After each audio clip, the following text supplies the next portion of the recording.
अहो, आज माझी तब्येत पण बरी नाही आणि ना कस तरीच होते. आज वेगळंच हे होते. काय झालं? काय कळतच नाही. अगं काय झालं? काय कळतच नाही हो. चल बरं थोडा आराम कर. चल कळतच नाही. खूपच डोकं वगैरे दुखतंय. चल आराम कर जरा. ही तर किती आनंदाची गोष्ट आहे, पण तू एवढी टेन्शन मध्ये का? अहो, तुम्ही जरी म्हणत असं आनंदाचे आहे, पण माझ्यासाठी खूप चिंतेचे आहे हो. अगं काय झालं? का बोलते तू असं?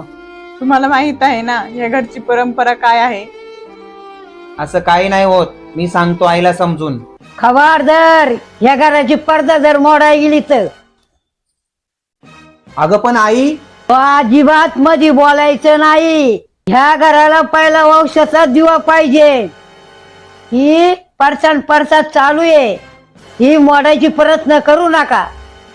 अगं आई, कोणत्या प्रथेचा विचार करते तू? हा, तू विसरली वाटतं. तुला पण पहिल्या 3 मुली झाल्या होत्या, त्याच्यावर तुला 4था मुलगा झालाय. हा, आणि मग एका सुनेबरोबर हा भेदभाव कशासाठी? हा, कुठून आणली ही प्रथा तुम्ही? असं कुठं असतं का आई?